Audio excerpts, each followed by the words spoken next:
प्राचीन काल की बात है, शूरसेन देश में एक चक्रवर्ती सम्राट, अगर इस प्रसंग को बहुत ध्यान से सुनोगे तो काफी लाभ प्राप्त होगा।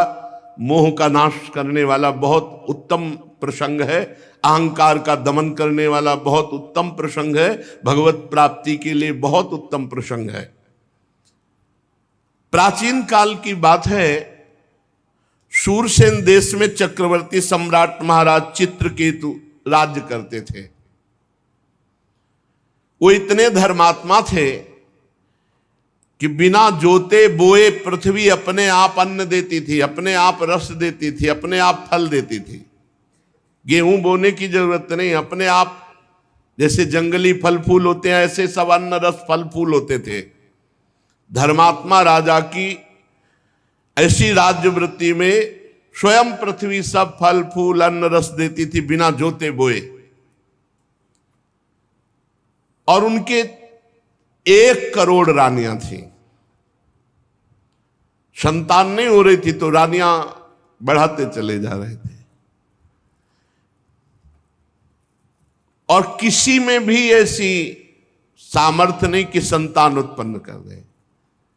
इसका आध्यात्मिक भाव समझ लीजिए। चित्त ही चित्रकेतु है और उसकी करोड़ों वृत्तियां ही रानियां हैं, और उसका फल भगवान की प्राप्ति है। अगर वृत्ति भगवान में नहीं लगी तो व्यर्थ ही है। ये करोड़ों वृत्तियां ही रानियां हैं, और चित्रकेतु अर्थात चित्त ही, चित्त की वृत्तियां करोड़ों होती हैं, चित्त एक और चित्त की वृत्तियां करोड़ों, और उसका फल भगवान वासुदेव की प्राप्ति हो जाना, वही संतान की उत्पत्ति है। किसी में भी फल उत्पन्न करने की, संतान उत्पन्न करने की योग्यता नहीं रही। रानियां बढ़ती गई 1 करोड़, कोई संतान नहीं, कोई गर्भ धारण करने की सामर्थ्य नहीं रख रही थी। चित्रकेतु के पास किसी बात की कमी नहीं थी। सुंदरता, उदारता, युवावस्था, कुलीनता, विद्या, ऐश्वर्य, संपत्ति सब कुछ था, पर संतान नहीं। 1 करोड़ रानियां सब बांझ। बड़ी चिंता उनको हुई। सारी पृथ्वी के एक छत्र सम्राट, 1 करोड़ सुंदर रानियां, समस्त वैभव पर एक भी संतान नहीं। अब उनके हृदय में बहुत जलन, बहुत ताप कि मेरा जीवन व्यर्थ है। जो गृहस्थ है और उसके पुत्र संतान नहीं होती, उसको पुत नाम का नरक प्राप्त होता है। अगर भगवान को अपना मानकर भजन कर ले तो हर ऋण से मुक्त होकर परम पद को प्राप्त हो जाता है। कल एक विदेश से आए हुए भगत थे, शायद ऑस्ट्रेलिया या कहां, ऐसे ही बोल रहे थे। कहे थे हम 2-4 साल से प्रवचन सुन, बड़े अच्छे साधक थे, तो उनका हम भगवान का भजन न करें। मेहनत से कमाते हैं, कभी कोई पाप कर्म नहीं करते, किसी से कोई मतलब नहीं है, अपने परिवार का पोषण करते हैं, जरूरी भगवान का भजन करना, फिर क्या हमें मोक्ष नहीं प्राप्त होगा? हम कहा नहीं, दुर्गति प्राप्त होगी। क्यों? हम कोई पाप कर्म करते हैं? नहीं। पर मालिक की संपत्ति को मुनीम हड़प ले तो सबसे पहले बुद्धि खराब हो गई। भगवान की वस्तु को तुम अपना मान रहे हो और भगवान का स्मरण नहीं कर रहे हो, भगवान को समर्पित नहीं कर रहे, अपराध है। नाथ सकल संपदा तुम्हारी, मैं सेवक समेत सुतनारी, और राधा राधा राधा, और सारे कर्म भगवान को समर्पित। अब मोक्ष हो जाएगा, अब कल्याण हो जाएगा। बोले नियत खराब ना हो तो? नियत तो पहले ही खराब कर दी। मालिक की संपत्ति को अपनी मान करके भोग रहे हो, नियत तो पहले ही खराब कर दी। यही बिना अध्यात्म के सूक्ष्मता को समझे जीव, ऐसा क्या भजन की जरूरत है? हम अपने परिवार, तुम्हारा परिवार है, तुमने पैदा किया है। 1 करोड़ रानियां एक भी पुत्र नहीं पैदा कर पा रहे। भगवान ने तुम्हें दिया, स्त्री दिया, पुत्र दिया, घर दिया, मकान दिया, दुनिया की सब संपत्ति तुम्हें जो दी, तो तदीयम वस्तु गोविंदम तुभ्यमेव समर्पये, उससे भगवान की आराधना करो, भगवान का स्मरण करो। अगर ये नहीं करते हो, नर्तन कर फल विषय न भाई, भजिए राम सब काम भियाई। तो तुम्हारी नीयत खराब है, तुम्हें दंड मिलेगा। बड़े अंदर से जल रहे महाराज चित्रकेतु के 1 करोड़ रानियां, एक भी पुत्र नहीं। जब कोई धर्मात्मा पुरुष परेशान होता है तो महात्मा से मिला दिया जाता है, या तो महात्मा के यहां पहुंचा दिया जाता है या महात्मा उसके यहां पहुंच जाते हैं। तो समर्थ अंगिरा ऋषि और देवर्षि नारद, ये विभिन्न लोकों में विहरण करने वाले महापुरुष, ये पहुंच गए चित्रकेतु के महल में। राजा ने देखा अंगिरा जी पधारे, प्रत्युत्थान अर्घादि अर्पित करके साष्टांग प्रणाम किया, बैठाला, आतिथ्य सत्कार किया और चित्रकेतु जी चरणों के समीप बैठ गए। अंगिरा जी ने कहा कि राजा तुम दुखी से दिखाई दे रहे हो, तुम्हारा राष्ट्र, कोष, सेना, परिवार, ये सब ठीक है ना? कौन सी परेशानी, तुम चिंताग्रस्त कैसे हो?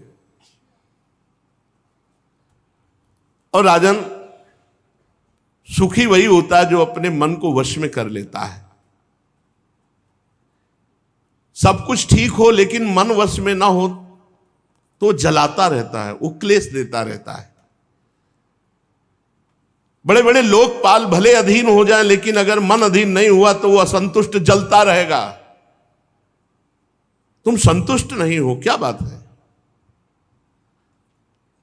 क्योंकि असंतुष्टता का कारण कामना होती है। तुम्हारे मुख पर चिंता स्पष्ट झलक रही है, असंतोष झलक रहा है, स्वयं तुम ही उसके कारण हो। क्या कामना कर बैठे हो?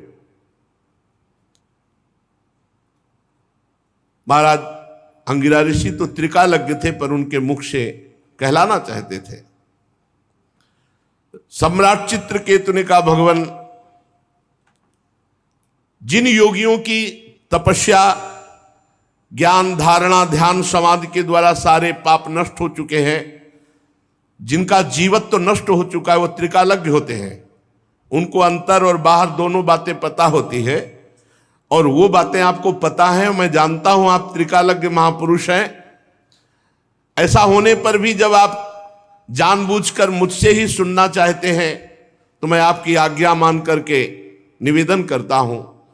मुझे पृथ्वी का एक छत्र साम्राज्य प्राप्त है, ऐश्वर्य प्राप्त है, संपत्तियां प्राप्त हैं, लोकपाल भी जिनके लिए लालायित रहते हैं ऐसे भोग प्राप्त हैं। 1 करोड़ रानियां हैं, फिर भी एक भी संतान नहीं। महाभाग्यवान महर्षि, मैं तो बहुत दुखी हूं, और मैं ही दुखी नहीं, मेरे पितर भी दुखी हैं, क्योंकि उनको पिंडदान नहीं मिलेगा। जब संतान ही नहीं तो क्या होगा?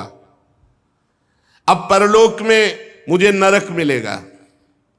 ऐसी व्यवस्था कर दीजिए कि लोक परलोक मेरा सुखमय हो जाए।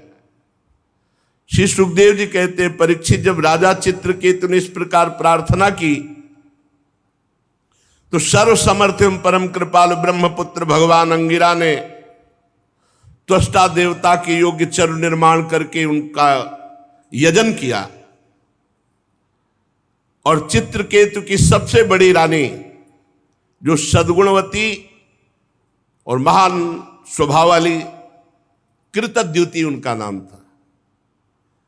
महर्षि अंगिरा ने मंत्रों के द्वारा यजन किया हुआ चरु उन्हीं को केवल दिया, कृतद्युति को। राजा चित्रकेतु से कहा, तुम्हारी पत्नी के गर्भ से एक पुत्र होगा जो तुम्हें हर्ष और शोक दोनों प्रदान करेगा। और ऐसा कहकर अंतर्ध्यान हो गए। चित्रकेतु को एक बात केवल सुनाई दी, तुम्हारे पुत्र होगा। आगे की बात नहीं सुनाई दी, जो हर्ष और सुख प्रदान करने वाला होगा। महारानी कृतद्युति प्रसाद को जो मंत्र से अभिषिक्त था पाया और गर्भ धारण किया। अब तो रोज चित्रकेतु के हृदय में अपार आनंद, और सीधे राजकाज करके कृतद्युति के ही महल में जाना। कृतद्युति का गर्भ शुक्ल पक्ष के चंद्रमा के समान दिनों दिन क्रमशः बढ़ने लगा। समय आने पर महारानी कृतद्युति के गर्भ से एक सुंदर पुत्र हुआ।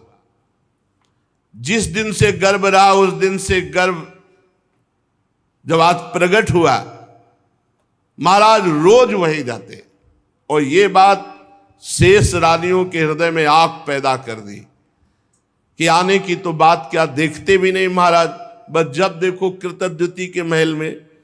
अब जब पुत्र हुआ तो महाराज ने राजकाज में भी जाना कम कर दिया, बस इतने आनंदित पुत्र के लाड़ प्यार में खूब लुटाया हर्ष। सम्राट थे, कोई कमी तो थी नहीं। वस्त्राभूषणों से सुसज्जित होकर ब्राह्मणों से स्वस्ति वाचन कराया, पुत्र का जात कर्म संस्कार करवाया और ब्रह्म ऋषियों को ब्राह्मणों को सोना चांदी वस्त्र आभूषण, गांव के गांव और घोड़े हाथी 6 अर्बुद गौओं का दान किया। 6 अर्बुद।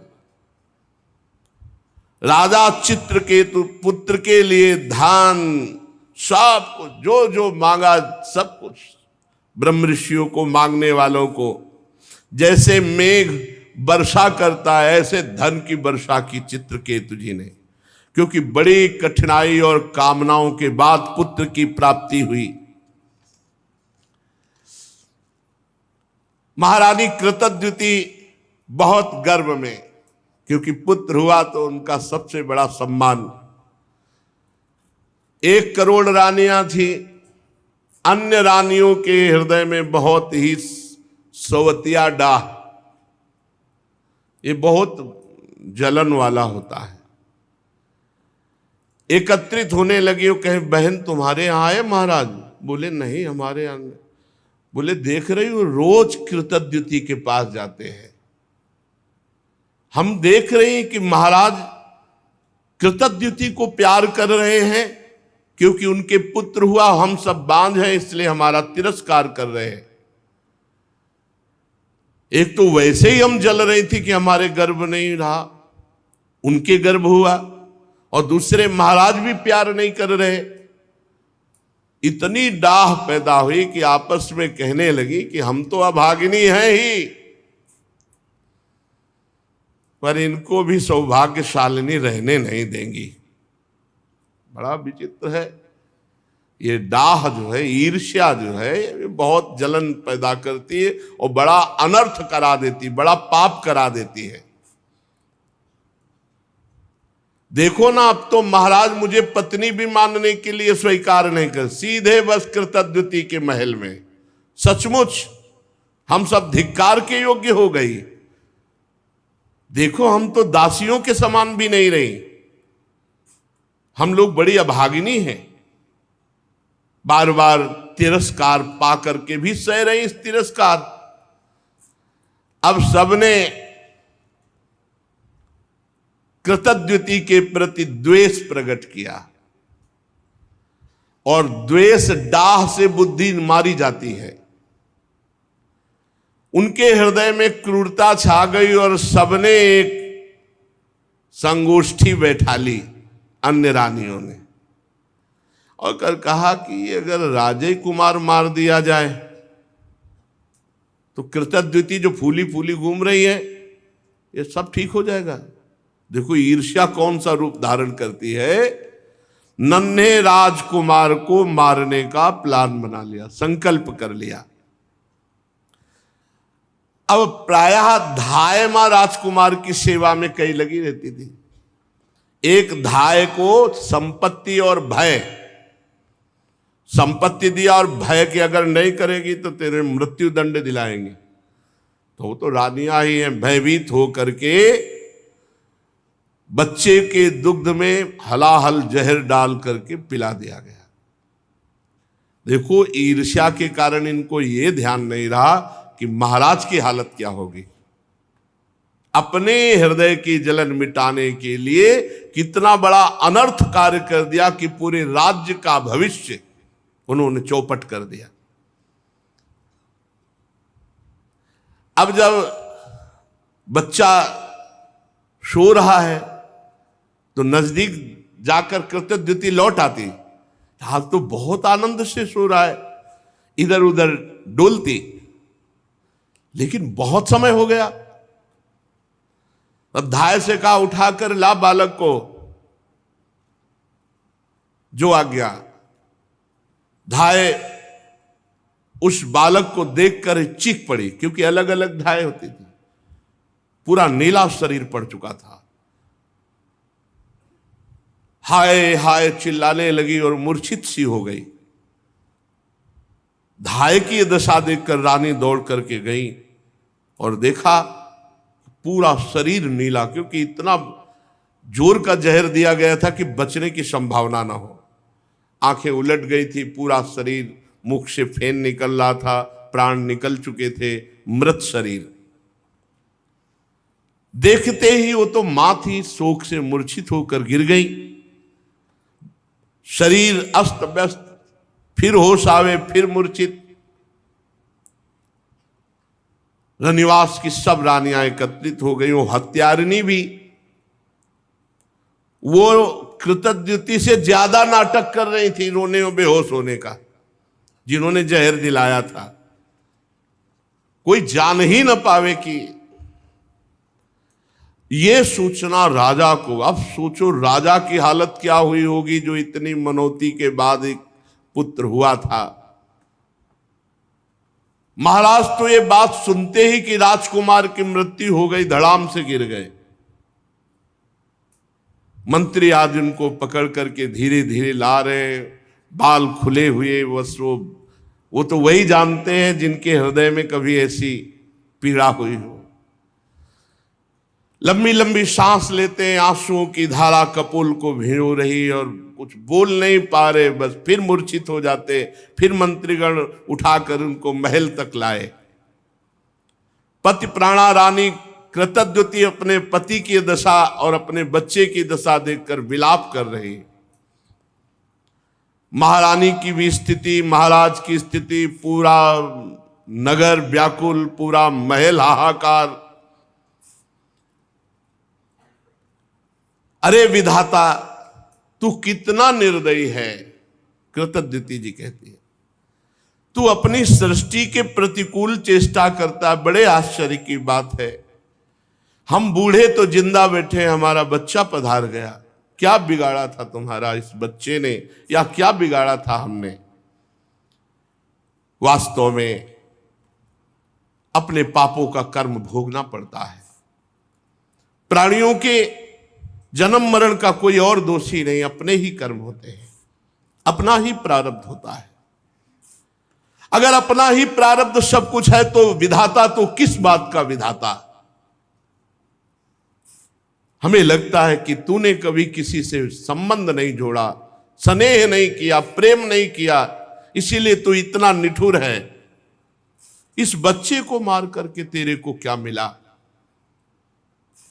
फिर दौड़ करके पुत्र को छाती से लगाती, बेटा तुम मुझे अनाथ और दीन करके क्यों चले गए? आंख खोलो तो सही, ऐसे जैसे मोह आविष्ट जन ऐसे विलाप। राजकुमार उठो उठो, देखो तुम्हारे पिता कितने व्याकुल हो रहे, देखो हमने कितना सुंदर भोजन बना रखा, ऐसे विलाप कर रहे हैं। प्यारे लाल, अगर तुम्हारी मुखारविंद की मुस्कुराहट देखने को नहीं मिली तो मेरे प्राण निकल जाएंगे।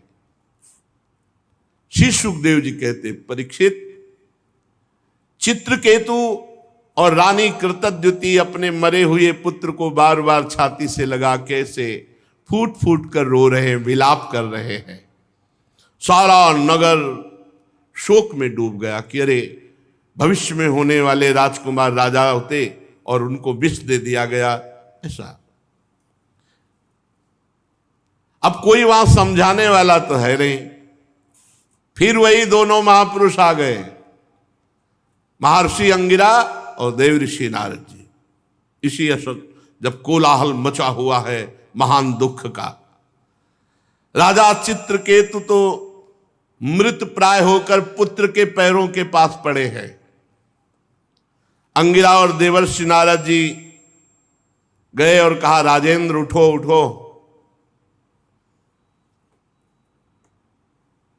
वो महाराज के जो देखा जिन्होंने पुत्र दिया था वही महाराज आए, चरणों महाराज महाराज। तो उन्होंने कहा राजन सावधान सावधान,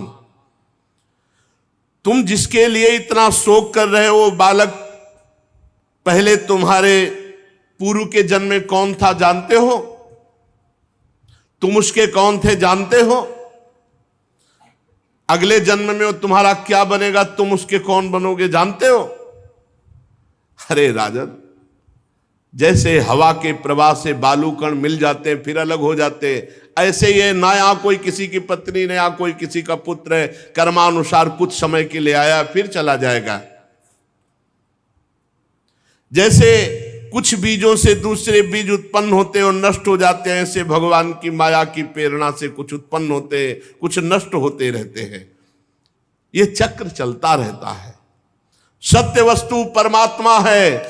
सत्य वस्तु ये पुत्र पत्नी ये व्यवहार नहीं है, इनमें विराजमान परमात्मा है।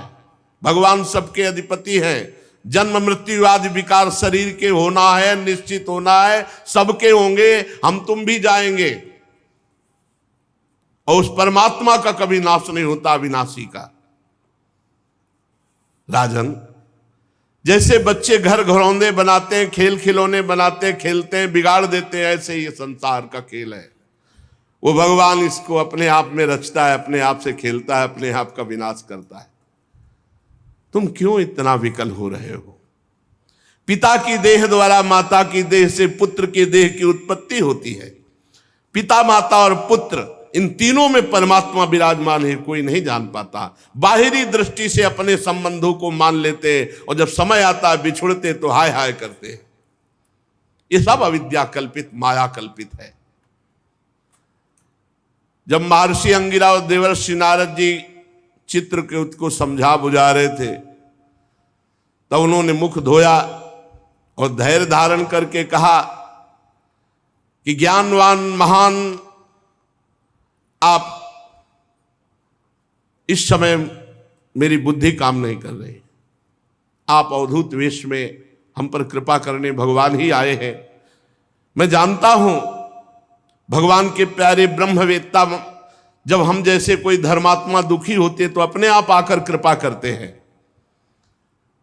सनत कुमार, नारद, ऋभु, अंगिरा, देवल, असित, अपांतरतम, भगवान व्यासदेव, मार्कंडे, गौतम, वशिष्ठ, भगवान परशुराम, कपिल देव, शुकदेव, दुर्वासा, याज्ञवल्की, जातुकर्ण, आरुणि, रोमस, च्यवन, दत्ताते, आसुरी, पतंजलि, वेदशिरा, बोध्यमुनि, पंचशिरा, हिरण्यनाभ, कौशल्य, श्रुतदेव, ऋतध्वज, ये सिद्धेश्वर भूमंडल में घूमते ही रहते हैं। जब किसी धर्मात्मा पुरुष को कोई विपत्ति आती है तो किसी न किसी रूप में बदल कर आते हैं और उसका सहयोग करते हैं, ज्ञान उपदेश करते हैं। हमें लगता है आप लोग हमें ज्ञान उपदेश करने के लिए आए हो। तो महर्षि अंगिरा ने कहा राजन जरा नेत्र खोल करके देखो, मैं अंगिरा ऋषि देवर्षि नारद है। जब तुम पुत्र प्राप्ति के लिए विकल होकर बोले थे, हम ही ने तुम्हें पुत्र प्राप्ति का वरदान दिया था और कहा था तुम्हें हर्ष और शोक होगा। ये तुम्हारे सामने खड़े भगवान के स्वरूप देवर्षि नारद हैं। जब हम लोगों ने देखा कि तुम्हारा जैसा धर्मात्मा राजा पुत्र शोक से अज्ञान अंधकार में डूब रहा है तो सोचा चलो धर्मात्मा को शोक में डूबने का अवसर नहीं दिया जाता। तुम्हारे ऊपर अनुग्रह करने के लिए, कृपा करने के लिए भगवान ने हम दोनों को भेजा है। सच्ची बात तो यह है कि जो धर्म का पालन करता है वो शोक करने योग्य नहीं होता। वैसे तो मैं तुम्हें जब पहली बार ही आया था तो तुम्हें ब्रह्म ज्ञान का उपदेश देने के लिए आया था, लेकिन देखा कि तुम पुत्र कामना से युक्त हो तो पहले तुम्हारी ये कामना नष्ट हो तब तुम्हें ज्ञान की प्राप्ति होगी। इसीलिए मैंने तुम्हें ज्ञान न देकर पुत्र दिया। अब तुम स्वयं अनुभव करो क्या सत्य है, पुत्रवान को कितना दुख होता है। यही बात स्त्री, घर, धन, विविध प्रकार के ईश्वर संपत्तियां जिसमें हम अपनापन कर लेते हैं वो परिणाम में दुख ही देता है, क्योंकि संसार दुखालयम अशाश्वतम। राजन, ये शोक मोह भय दुख का कारण है भगवान से विमुख होना। ये मन के खेल खिलौने हैं, ये माया का जादू है। इसलिए सृष्टि के राग में न फंस करके जो भगवान का भजन करता है वही शोक रहित होता है। तुम परमात्मा में स्थित हो। देवर्षि नारद जी ने कहा, राजन मैं तुम्हें एक मंत्र देता हूं, इस मंत्र का जाप करो, 7 दिन में भगवान शंकरषण शेष जी का तुम्हें दर्शन हो जाएगा। भगवान शंकर आदि ने श्री शंकरषण देव की ही चरणों का आश्रय लिया था और द्वैत का भ्रम त्याग कर महामहिमा में शुद्ध ज्ञान को, इससे बढ़कर कोई नहीं है, इसी को परम पद कहते हैं। देखा कि मंत्र लेने में रुचि नहीं है क्योंकि पुत्र पधारा है। शोक और समय मंत्र। देवर्षि नारद जी ने आकर्षण किया उस जीवात्मा का जो पुत्र के रूप में आई थी। देवर्षि नारद जी ने कहा, जीवात्मन पश्य भद्रम ते मातरम पितरम चते सुहृदो बांधवास तप्ता सुचा त्वत्कृत्या भृशम कलेवरम स्वामविश्य शेषमायु सुहृदव्रता भुंक्ष भोगान पितृ प्रत्तान तिष्ठ नृपासनम। चलो इस शरीर में आ जाओ और पूरी आयु व्यतीत करके तब फिर यहां से जाना। आ जाओ, जीवात्मा को बुलाया।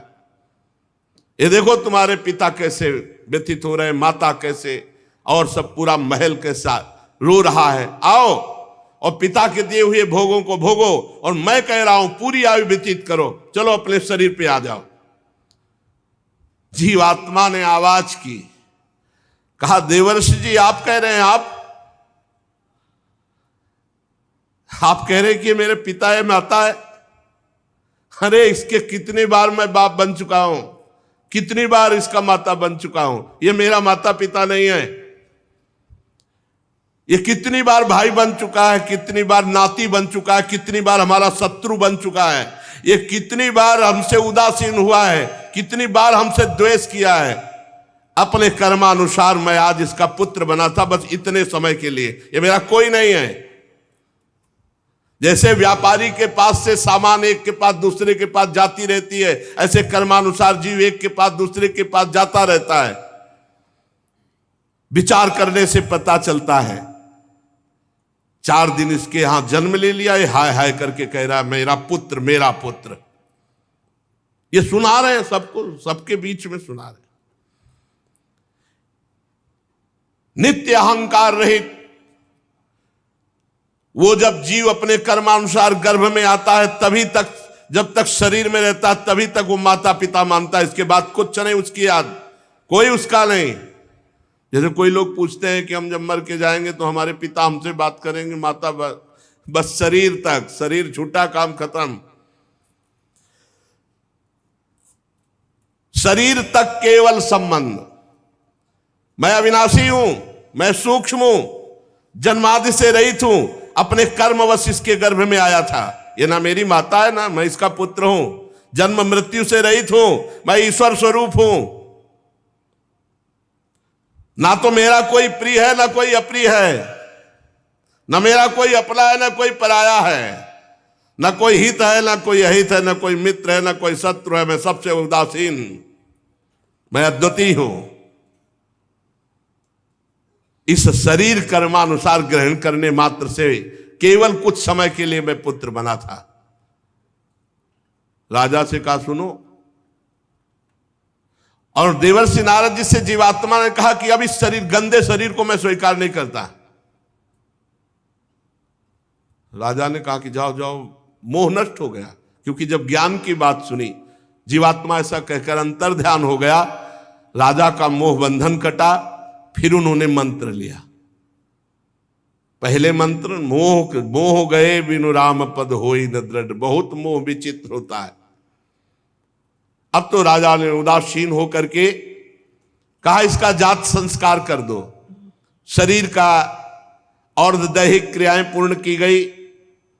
राजा ने दुस्त्यज स्नेह का त्याग किया। और जिन रानियों ने बच्चे को विष दिया था वे सब बाल हत्या के कारण श्रीहीन हो गई। अब तो हाय हाय उनके हृदय में जलन, अब उसका पाप का सब चिल्ला चिल्ला कर कहने लगे कि मैंने विष दिया। पाप छुपता नहीं, वो नष्ट करता है।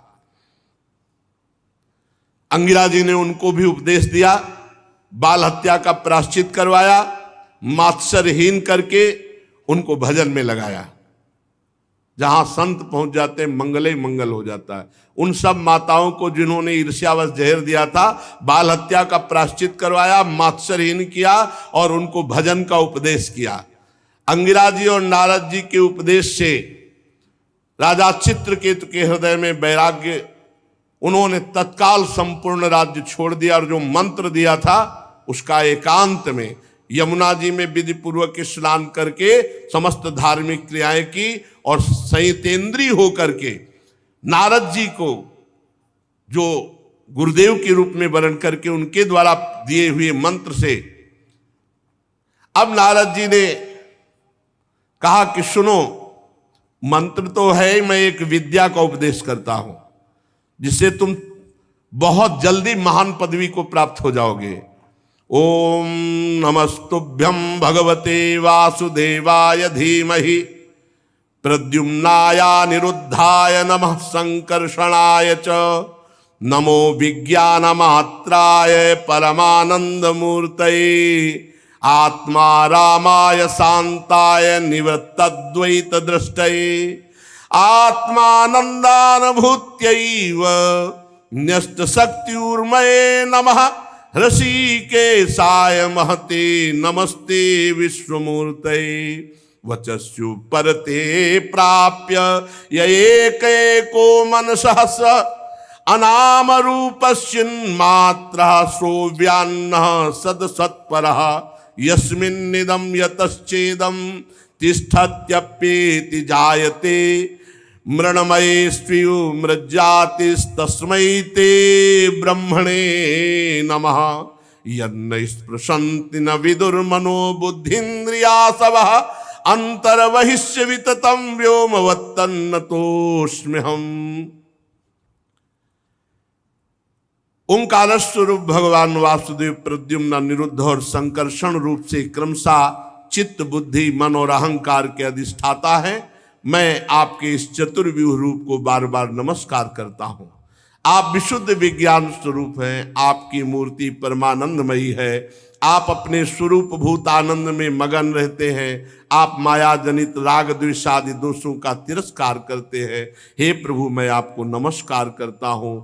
आप सबकी समस्त इंद्रियों के प्रेरक परम महान विराट रूप है। हे प्रभु, मैं आपको नमस्कार करता हूं। मन सहित वाणी आप तक ना पहुंच करके बीच से ही लौट आती है। उसके उपरत हो जाने पर जो अद्वितीय नाम रूप रहित चेतन मात्र और कार्य कारण से परे की वस्तु होए, वो प्रभु आप है। आप हमारी रक्षा कीजिए। नारद जी ने इस महाविद्या का उपदेश किया। देवर्षि नारद अपने शरणागत भक्त चित्रकेतु को इस विद्या का उपदेश करके महर्षि अंगिरा जी के साथ अंतर्ध्यान हो गए। चित्रकेतु ने देवर्षि नारद के द्वारा उपदिष्ट मंत्र और विद्या के अनुसार 7 दिन तक केवल जल पीकर बड़ी एकाग्रता से रात दिन अनुष्ठान किया, जप किया। 7 रात के पश्चात राजा चित्रकेतु को विद्याधरों का अखंड आधिपत्य प्राप्त हो गया। इसके बाद कुछ ही दिनों में इनका मन और भी शुद्ध हुआ, तो इन्होंने देखा देवादिदेव भगवान संकर्षण शेष जी सामने विराजमान है। उन्होंने देखा कि पहले बड़े बड़े सिद्धेश्वर, फिर उनके बीच में गौरवर्ण नीलांबर धारण किए हुए भगवान शेष जी, सिर पर किरीट, बाहों में बाजूबंद, कमर में करदनी, कलाई में कंगन, आभूषण चमक रहे, नेत्र रत्नाने हैं, मुख पर प्रसन्नता छा रही। भगवान शेष जी का दर्शन करके चित्रकेतु पूर्ण निष्पाप हो गए। अंतःकरण स्वच्छ निर्मल हो गया। हृदय में ऐसा आनंद आया कि शेष भगवान के दर्शन से अश्रु प्रवाह होने लगा। रोम रोम आनंद से खिल उठा। आदि पुरुष भगवान शेष जी के चरणों में बार बार नमस्कार।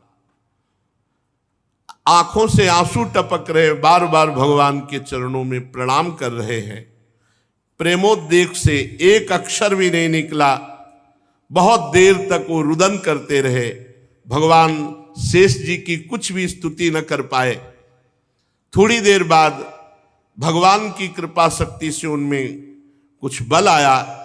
तब अपनी विवेक बुद्धि से मन और इंद्रियों को समाहित करके भगवान के द्वारा प्रेरित भगवान की स्तुति करने लगे चित्रकेतु जी। चित्रकेतु जी ने कहा, हे अजित, जितेंद्रिय एवं समदर्शी साधुओं ने आपको जीत लिया है। अजित जिता सममति भी साधुभिर भवान जितात्मभिर भवता विजितास्ते पिच भजता मकामात्मनाम या आत्मदोति करुणः। जिन्होंने अपनी इंद्रियों पर विजय प्राप्त कर लिया है, जो सब में भगवान का दर्शन करते हैं, ऐसे संतों ने हे अजित आपको जीत लिया है। आपने अपने सौंदर्य, माधुर्य, कारुण्य आदि गुणों से अपने भक्तों को वश में कर लिया है। अहो आप धन्य हैं। जो पुरुष निष्काम भाव से आपका नाम जप करते हैं, आप करुणा परवश होकर अपने आप को उन भक्तों को दे डालते हैं। हे भगवान, जगत की उत्पत्ति, स्थिति, प्रलय आपके एक लीला विलास है। विश्व निर्माता ब्रह्मादि आपके अंश के भी अंश हैं। फिर भी वे पृथक पृथक अपने को जगत कर्ता मानकर स्पर्धा करते हैं।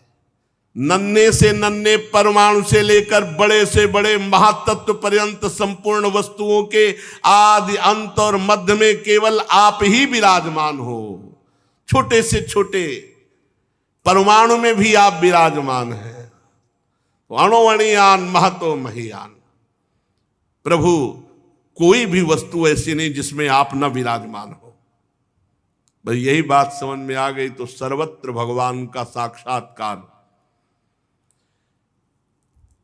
जो नर पशु केवल विषय भोगों में लगे हुए हैं, आपका भजन नहीं करते हैं, उनको नरक की प्राप्ति होती है। आप कह दो कि हम कुछ पाप नहीं, रह ही नहीं सकते बिना पाप किए। अगर भगवान का भजन नहीं तो बुद्धि शुद्ध नहीं तो पापाचरण तो होगी। और सबसे पहली बात, आप भेजे ही गए हो भजन करने के लिए मानव देह में। यदि सत्कर्म नहीं किया, भजन नहीं किया तो अपराध है दंडनीय। ये भागवती का अपराध है। राजकुल का नाश होने के बाद जैसे उसके अनुयायियों की जीविका चली जाती है, ऐसे ही जो देवताओं की आराधना करते हैं, तो जब सृष्टि में उनका नाश होता है तो उनके आराधकों का भी नाश हो जाता है। हे परमात्मन, आप ज्ञान स्वरूप हैं। जो सकाम भावना से युक्त होकर के अन्य अन्य उपासना में लगे हैं, आपका भजन नहीं करते, वो जन्म मृत्यु के बंधन से कभी मुक्त नहीं हो सकते। जीव को सुख दुख की प्राप्ति कराने वाली ये कामनाएं ही हैं, ये द्वंद्व हैं। इसलिए हे अजित, विशुद्ध भागवत धर्म का जिसने आश्रय ले लिया, जो निरंतर भजन करता है, जिसके आप ही हो संग्रह परिग्रह अकिंचन है, जो आप में ही अपनी अहमता ममता समर्पित कर दिया है, वो इस आवागमन से मुक्त हो जाता है। अन्य कोई उपाय नहीं। जो भागवत धर्म का पालन करता है, जिसका सब कुछ भगवान ही है, जो रात दिन भजन करता है, वही इस आवागमन से मुक्त होता है। भगवान, आपके दर्शन मात्र से मेरा अंतःकरण का सारा मल धुल गया। आपके अनन्य प्रेमी भक्त देवर्षि नारद जी ने मुझे जो जो कहा था वो सब ठीक वैसा ही मिला। हे अनंत, आप संपूर्ण जगत की आत्मा हैं। अतएव संसार में जितने प्राणी हैं उन सबका बल आप हैं। चाहे जुगनू हो चाहे सूर्य, जुगनू से लेकर सूर्य तक आपसे ही प्रकाशित है। अर्थात छोटे बल से लेकर बड़े बल तक आपके ही बल के द्वारा सब बलवान हैं, पर कोई ये जान नहीं पाता। प्रभु आपकी चेष्टा से ही ब्रह्मांड में चेष्टा प्रकट होती है, बड़े बड़े लोकपालों में चेष्टा होती है और छोटे छोटे जीवों में भी चेष्टा होती है, आपके ही बल से। हे शास्त्र शीर्षा शेष भगवान, आपको नमस्कार है। मंत्र के प्रभाव से चित्रकेतु को विद्याधरों का अधिपति पद प्राप्त हुआ और भगवान शेष जी के दर्शन हुए। भगवान शेष जी ने कहा, चित्रकेतु, ये जो बहुत जल्दी तुम्हें हमारा साक्षात्कार हुआ ना, ये देवर्षि नारद और महर्षि अंगिरा की कृपा से। ये भगवत प्रेमी महात्मा चाहे तो जो जन्म जन्म में प्राप्त होना है वो दिनों में प्राप्त हो जाए। ये जो विद्या का उपदेश देवर्षि नारद ने किया, उसी के प्रताप से मैंने तुम्हें दर्शन दिया। मेरे दर्शन तुम्हें प्राप्त हुए, अब तुम सिद्ध हो चुके। मैं समस्त प्राणियों का आत्मा हूं, मैं पालन करता हूं, मैं ही शब्द ब्रह्म वेद हूं, मैं ही पर ब्रह्म की अनुभूति हूं। जैसे स्वप्न में सोया हुआ पुरुष स्वप्नांतर होने पर संपूर्ण जगत को अपने में ही देखता है, स्वप्नांतर टूट जाने पर स्वप्न में ही जागता है, ऐसे ये जागृत की स्वप्नमयी अवस्थाएं हैं, ये मायामयी है और इनसे मैं अतीत परमात्मा हूं। सांसारिक सुख के लिए जो चेष्टाएं की जाती हैं उनमें श्रम है, क्लेश है, परंतु जो सत्य सुख के उद्देश्य से की जाती है वो परम सुख प्रदान करने वाली है। नाम जप करते हुए सांसारिक चेष्टाएं करो, सुख मिलेगा। नाम भूल करके सांसारिक चेष्टाएं करोगे, यही फंसा के दुख के जाल में डाल देंगी। जो मनुष्य अपने को बहुत बुद्धिमान समझता है और मेरा भजन नहीं करता, कर्म के पचड़ों में फंसा रहता है, उसे विपरीत फल मिलता है। समझ लेना चाहिए, ये समझ लेना चाहिए, भजन करना अति अनिवार्य है। भजन नहीं करोगे तो दुख मिलेगा, दंड मिलेगा। इसलिए लोक में देखे हुए, परलोक में सुने हुए भोगों की चक्कर में ना पड़कर उनसे अपना पिंड छुड़ाकर मेरा नाम जप करे, मेरा भजन करते हुए अपने कर्तव्य कर्म को करे। योग मार्ग में तत्व को समझने वाला वही निपुण है जो ये बात समझ ले, जीव का सबसे बड़ा कर्तव्य, सबसे बड़ा स्वार्थ, सबसे बड़ा परमार्थ है कि वो मेरा साक्षात्कार कर ले। जाओ, आज से तुम सिद्ध हो गए। भगवान ने प्रमाण दे दिया और भगवान शेष जी अंतर ध्यान हो गए। अब विद्याधर चित्रकेतु जिस दिशा में भगवान संकर्षण अंतर ध्यान हुए थे, उसी ओर बार बार दंडवत, बार बार नमस्कार। अब तो महायोगी हो गया चित्रकेतु, विद्याधरों का अधिपति और भगवान संकर्षण का कृपा पात्र। करोड़ों वर्षों तक सब प्रकार के संकल्पों को पूर्ण करने वाली सुमेर पर्वत की घाटियों में आनंद अब सिद्ध हो गया। बस यही त्रुटि है, सिद्ध होने के बाद भी खूब भजन में लगना चाहिए। इसीलिए जो सावधान पुरुष हैं, जैसे पकड़े हुए मृग पर कभी विश्वास नहीं, ऐसे मन पर कभी विश्वास नहीं। सुमेरु पर्वत की दिव्य घाटियों में विहार, शरीर का बल और इंद्रियों का बल छोड़, क्योंकि सिद्ध। अब बड़े बड़े जन इनकी स्तुति करते, उनकी प्रेरणा से विद्याधरों की स्त्रियां उनके पास जाती। बहुत सावधानी की जरूरत है, बहुत सावधानी की। पूरे जीवन आजीवन भजन परायण। अब एक दिन की बात है कि चित्रकेतु तेजोमय दिव्य विमान पर, जो उनको प्राप्त हुआ था विद्याधरों के अधिपति पद पर, तो निकले विमान पर चढ़े चढ़े तो देखा कुछ ऋषि जो है बैठे हो, भगवान शंकर उपदेश कर रहे हैं, तो विमान पर चढ़े चढ़े गए।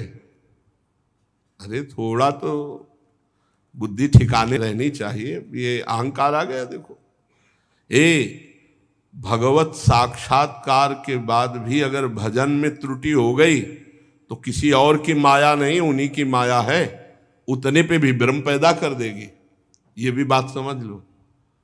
इसीलिए जो सिद्ध महापुरुष होते हैं रात दिन भजन में लगे रहते हैं, भजन से नहीं हटते। ये नहीं कि सिद्ध हो गए तो अब चलो सुमेर की घाटियों पर विहार करते हैं। देख लो उद्दंडता नहीं गई महाराज चित्रकेतु की, बहुत जल्दी सिद्ध हो गए। 7 दिन में तो अधिपति पद प्राप्त हो गया, क्योंकि ऋषि कृपा हो गई। सत्संग बराबर मिलना चाहिए, भजन बराबर होना चाहिए। न सिद्धों की भी बुद्धि में फर्क डाल देती माया। ज्ञानी नाम पिचेताल से देवी भगवती हिसाब बलादा कृष्ण मोहाय महामाया प्रेक्षति। उन्होंने विमान पर चढ़े चढ़े देखा कि बहुत से मुनियों की सभा लगी हुई है, बड़े बड़े सिद्ध बैठे हुए हैं, और भगवान शिव आसन पर बैठे हुए, और भगवती पार्वती जी बामांग की गोद में विराजमान है। भगवान शिव की बाईं जंघा पर अंबा पार्वती जी विराजमान है, और बड़े बड़े ऋषि मुनियों के बीच में बैठे हुए उपदेश कर रहे हैं। चित्रकेतु विमान पर चढ़े चढ़े ही पहुंच गया। अरे इतना तो हो साला चाहिए कि तुम्हारे से ज्यादा सिद्ध वहां जमीन में बैठे हैं, और सब सिद्धों के गुरु भगवान शंकर। तो ये विमान ही पे चढ़ा गया नीचे। विमान को ऐसे नीचे मतलब जमीन में नहीं उतारा, ऐसे बीच इच्छाधारी विमान होते, जो आप इच्छा करो वैसे विमान। तो ऐसे भगवान शंकर के समकक्ष विमान लेके गया। बड़ा भारी अपराध है, बड़ा भारी अपराध। विमान पर चढ़े चढ़े उनके पास गया, और पार्वती जी तरफ देख करके हंसने लगा, और जोर जोर से कहने लगा, एस लोक गुरु साक्षात धर्मम वक्ता शरीरिणाम आस्ते मुख्या सभायाम वै मुथुनि भूय भार्यया जटाधर तीव्र तपा ब्रह्मवादि सभापति अंगीकृत स्त्रियम चास्ते गत ही प्राकृतो यथा। वो तो थोड़ा और अशुद्ध शब्द बोल रहा है। विमान पे चढ़े थे, बुद्धि भ्रष्ट हो गई। बहुत कितना कड़ुआ बोला, मतलब भगवान के सामने कोई बोल सकता है, और ये नहीं जानते कि वही पार्वती है, वही शिव है। अरे महायोगी भगवान शिव। भगवान शंकर तो मुस्कुरा दिए, जैसे छोटा बच्चा कोई उद्दंडता पूर्वक बोले तो पिता मुस्कुरा देते ना। तो भगवान शंकर, भगवान अपि तच्छ्रुत्वा प्रास्या अगाध धीर नृपा, अगाध ब्रह्मबोध प्रदान करने वाले भगवान शिव तो केवल मुस्कुरा दिए, बच्चा है। चित्रकेतु अब भी कटाक्ष करके पार्वती जी की तरफ हंस रहा था।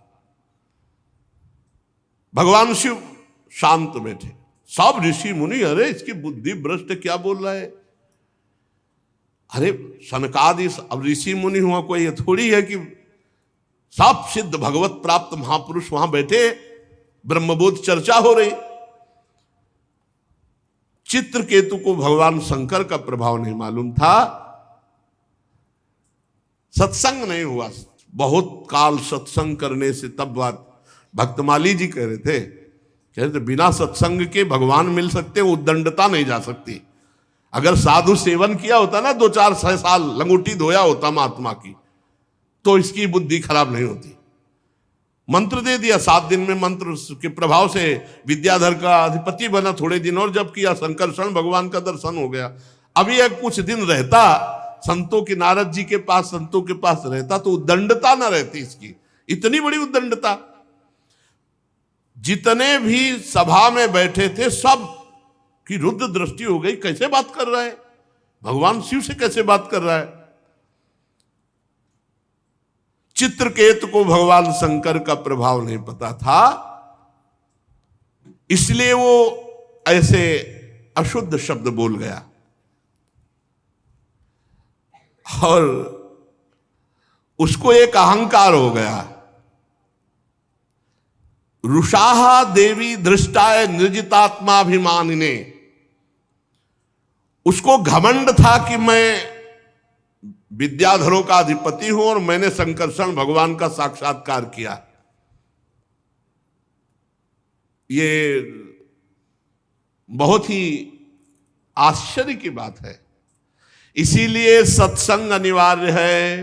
कोई भी कितना भी बड़ा सत्संग अनिवार्य है। घमंड आ गया, घमंड ना होता तो भगवान शंकर को देख के साष्टांग दंडवत होता, विमान से कूद पड़ता। विमान पे चढ़े चढ़े वहां गया। पार्वती जी ने कहा, भगवान शिव तो कुछ नहीं बोले और सभा में सबको रोष था, लेकिन सब मर्यादित, बिना शिव आज्ञा के कोई कुछ कह नहीं सकता। तो पार्वती जी बोले, अयम किम धुना लोके शास्ता दंड धरा प्रभु, हम जैसे निर्लज्जों को दंड देने वाले तुम भगवान हुए हो। वो मुझे नहीं पता था कि तुम हम जैसों को दंड देने वाले हो। निर्लज्ज शासन करने चला है। जान पड़ता है ये जो सामने बैठे हैं ब्रह्मा जी, भृगु जी, नारद जी, सनक सनंदन सनातन सनत कुमार, कपिल देव जी, मनु जी, ये जो बड़े बड़े नीचे बैठे हुए भगवान शिव से सत्संग कर रहे हैं, इनको ज्ञान नहीं है। तू आया धर्म मर्यादा का उल्लंघन करने वाले भगवान शिव को उपदेश देने। ये ब्रह्मादि महापुरुष बैठ करके चरणों की आराधना करके उपदेश सुन रहे हैं। उन्हीं मंगलों को मंगल बनाने वाले साक्षात जगत गुरु भगवान शंकर का अपमान करने वाले तू शासन करने आया है। तू किनके ऊपर शासन की चेष्टा कर रहा है? तू दंड का पात्र है। उद्दंड माता जी ने कहा, तुझे घमंड हो गया है, दिखाई दे रहा है विमान में बैठा मूर्ख। भगवान श्री हरि के पावन चरण कमलों के सानिध्य में रहने लायक नहीं तू। जिनकी उपासना बड़े बड़े सत्पुरुष किया करते हैं, उनके सामने ऐसी उद्दंड भाषा। ए दुर्मते, जा, मैं साप देती हूं तो पाप में असुर योनि को प्राप्त हो। होश ठिकाने आ गए काल चित्रकेतु के, तत्काल होश ठिकाने। माता जी, दुष्ट, भगवान शिव पर शासन करने चला है। जा, आज के बाद किसी महापुरुष का अपराध करने की तेरी हिम्मत नहीं पड़ेगी। परीक्षित जेव ही चित्रकेतु को शाप दिया, सो सारा घमंड का नशा उतरा, कूद पड़ा विमान से और सिर के बल भगवान और अंबा जी के चरणों, क्षमा करो क्षमा। ये बहुत विचित्र होता है पदाभिमान। बड़ा आश्चर्य है, संकर्षण भगवान का साक्षात्कार करने पर भी देखो उद्दंडता। इसीलिए मोरे मन प्रभु अस विश्वासा, राम ते अधिक राम कर दासा। भगवान के दासों का निरंतर संग करे तो उद्दंडता खत्म हो जाएगी। भगवत साक्षात्कार होने पर भी उद्दंडता बनी रहती है। यदि सत्संग ना हो तो कहीं ना कहीं अक्रूर जी मणि लेकर काशी चले गए थे। बड़ी ऊंचाई पर पहुंचे हुए को भी माया आकर्षित कर लेती, इसलिए रोज सत्संग, खूब नाम जप, भगवत लीला कथा श्रवण, ये एक तार चलना चाहिए। अंतर पड़ा तो सिद्धों को भी चपेट में ले लेती है माया, कोई साधारण नहीं। चित्रकेतु खोपड़ी के बल माता अंबा और भगवान शिव। अब चित्रकेतु हाथ जोड़कर बार बार कांपता हुआ, प्रतिग्रहणामि ते शापो मात्मनोंजलनाम्बिके। माता पार्वती जी, मैं हाथ जोड़कर आपका शाप स्वीकार करता हूं, पर आपको प्रसन्न करना चाहता हूं। माता, आपने जो शाप दिया मैं स्वीकार करता हूं, पर एक प्रार्थना है देवी। कैसी भाषा बदल गई। अभी तक कैसे बोल रहे थे, बहुत गुस्सा वाली बात बोल रहे थे, उसमें जो लिखा हमने नहीं बोला, बहुत गुस्सा वाली बात बोल रहे थे। अरे भगवान शिव को ऐसे शब्दों से, पर ये दिखाया लीला में कि अगर भजन छूट गया, सिद्धों की गणना में आकर के मनमानी सिद्ध ही, तो फिर बुद्धि भ्रष्ट हो जाती है और कहीं ना कहीं अपराध बन जाता है बड़ों के प्रति। अब कह रहे हे अंबा, जीव अज्ञान से मोहित हो जाता है। बिल्कुल सही बात है। संसार चक्र में अपने अज्ञान के कारण भटकता है, सदा सर्वदा सर्वत्र सुख दुख भोगता रहता। माता जी, अब हे देवी, हे माता जी, हे, अब भाषा बदल गई। माता जी, सुख दुख को देने वाला ना तो अपना आत्मा है और ना कोई दूसरा है, वही अज्ञान ही है। अपने अथवा दूसरे को सुख दुख का जो कर्ता मानता है वो अज्ञानी है, क्योंकि अज्ञान ही मूल इसका है। माता जी, ये जगत सतोगुण रजोगुण तमोगुण के स्वाभाविक प्रवाह में है। इसमें क्या श्राप, क्या अनुग्रह, क्या स्वर्ग, क्या नर्क, क्या सुख, क्या दुख, ये सब अज्ञान के खेल के कारण भोगना पड़ता है। ये माया ही बंधन मोक्ष और सुख दुख की रचना करती रहती है। माता जी भगवान श्री हरि सब में सम मायादि मल से रहित है। उनका कोई प्रिय अप्रिय, कोई अपना पराया नहीं है। तथापि उनकी माया शक्ति से ऐसे कार्य बन जाते हैं जिनके कारण दुख भोगना पड़ता है। देवी, ये जो मैं विनय कर रहा हूं आपसे, साप से मुक्त होने के लिए नहीं कर रहा हूं।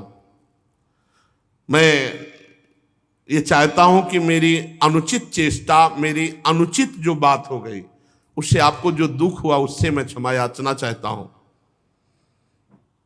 भगवान शंकर अब बोले, माता जी से ही बोले, सुंदरी, दिव्य लीला विहारी भगवान के निष्प्रिय उदार हृदय दासानुदास की महिमा तुम अपने आंखों से देख लो। जो लोग भगवान के शरणागत होते हैं वो किसी से नहीं डरते। भगवान शिव का कैसा अगाध, कितना प्रेम है हरि से, कि देखो महिमा देखो उनकी। ये उन्हीं की महिमा से विमान पे चढ़े चढ़े हमें डांट रहा था। ये उनकी महिमा है। सुंदरी, दिव्य लीला विहारी भगवान के निष्प्रिय और उदार हृदय दासानुदासों की महिमा तुमने अपनी आंखों से देख ली। ये भगवान की महिमा, श्री हरि की महिमा। इसमें भगवान शिव गुस्सा नहीं हो रहे, वो महिमा देख रहे श्री हरि की।